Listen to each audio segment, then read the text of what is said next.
Fruit ਵਾਲੇ ਬੂਟਿਆਂ ਦੀ ਕਲੀ ਕਿਉਂ ਡਿੱਗਦੀ? ਇਹਦੀ ਜ਼ਰੂਰੀ ehtiyat ਕੀ ਸਿਰਫ ਇੱਕ ਹੀ ਹੈ, ਇੱਕ ਕੰਮ ਕਰ ਲਓ ਇਹਦੀ ਕਲੀ ਨਹੀਂ ਡਿੱਗੇਗੀ।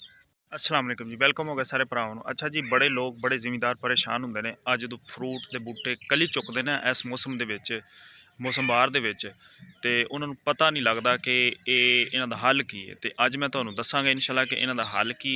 एक काम करना है इंशाअल्लाह, इन्हां दी कली नहीं डिगेगी। तो शर्त ये वीडियो पूरी वेखनी है, फिर तुहानूं पता लग जाएगा। जिहड़े लोग मेरे चैनल ते नवें ने वो मेरे चैनल नूं लाइक सबसक्राइब लाजमी कर लैण। अच्छा जी, अपना व्लॉग शुरू करने हैं तो सारी मालूमात अज वाले व्लॉग तुहानूं दस्सां ते इंशाअल्लाह बड़ा तुहाडा फायदा होएगा। अच्छा जी, जिमीदार बड़े परेशान होंदे ने जिन्हां दे खास तौर फ्रूट दे बाग ने, किन्नू दे हो जाण या मिठियां दे हो जाण। ते इस मौसम दे विच जिहड़े फ्रूट वाले बूटे ने ना, मौसम बहार दे विच ओह फुੱਲ चुकदे ने, कली चुकदे ने, जिन्हों असी कली कहने हैं। वो कली किहड़ी हुंदी है वो मैं तुहानूं दस देना सी। ਇਹ कली है, ਇਹ कली जिहदे विच ਇਹਦਾ ਬੂਰ ਲੱਗਾ ਹੈ ਤੇ ਇੱਥੋਂ ਇਹ ਜਿਹੜਾ ਇਹ ਇਸ ਤੋਂ ਬਾਅਦ ਅੱਗੇ ਇਹਦੀ ਫਰੂਟਿੰਗ ਸ਼ੁਰੂ ਹੋ ਜਾਣਗੀ। ਇੱਥੇ ਹੀ ਫਰੂਟ ਬਣ ਜਾਏਗਾ, ਇਹਦਾ ਫਲ ਇੱਥੋਂ ਸ਼ੁਰੂ ਹੋ ਜਾਏਗਾ। ਇਹ ਕਲੀ ਹੈ ਜੀ। ਇਹ ਬਾਕੀ ਜਿਹੜੇ ਨੇ ਇਹ ਫਿਲਹਾਲ ਹਜੇ ਕਲੀਆਂ ਬਣ ਰਹੀਆਂ ਨੇ।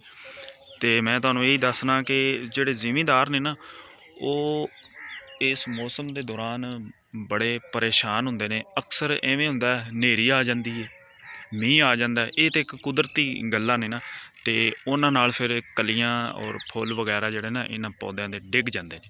ਤੇ ਇਸ ਕਰਕੇ ਉਹ ਜਿੰਨੇ ਵੀ ਜ਼ਿਮੀਂਦਾਰ ਨੇ ਨਾ, ਉਹ ਬੜੇ ਪਰੇਸ਼ਾਨ ਹੁੰਦੇ ਨੇ ਵੀ ਇਹਨਾਂ ਦਾ ਅਸਲ ਹੱਲ ਕੀ ਹੈ, ਵੀ ਇਹ ਕਲੀ ਕਿਉਂ ਡਿੱਗਦੀ ਤੇ ਡਿੱਗਣੀ ਨਹੀਂ ਚਾਹੀਦੀ।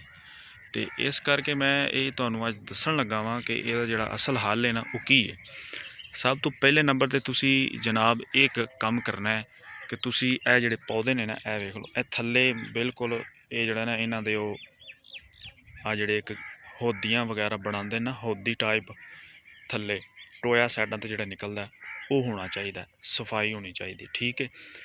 ਉਹਦੇ ਨਾਲ ਇਹ ਹੈ ਕਿ ਇਹਨੂੰ ਜਦੋਂ ਪਾਣੀ ਲੱਗ ਜਾਏਗਾ ਨਾ, ਇਹ ਪੌਦੇ ਨੂੰ ਜਦੋਂ ਪੂਰਾ ਪਾਣੀ ਲੱਗੇਗਾ ਔਰ ਇਹਦੀ ਜਿਹੜੀ ਇੱਕ ਕੈਲਸ਼ੀਅਮ, ਜਿਵੇਂ ਇੱਕ ਅਸੀਂ ਸੱਦਨੇ ਹਾਂ ਕਿ ਇੱਕ ਪੌਦੇ ਦੀ ਜਦੋਂ ਕੈਲਸ਼ੀਅਮ ਪੂਰੀ ਹੋ ਜਾਏਗੀ, ਫਿਰ ਉਹ ਜਿਹੜਾ ਨਾ ਉਹ ਉਹਦੇ 'ਤੇ ਵੀ ਬੜਾ ਅਸਰ ਪਏਗਾ। ਇਹਦੀ ਜਿਹੜੀ ਕਲੀ ਹੈ ਉਹ ਨਹੀਂ ਡਿੱਗੇਗੀ। ਇੱਕ ਇਹਦਾ ਇਹ ਜ਼ਰੂਰੀ ਹੋ ਗਿਆ।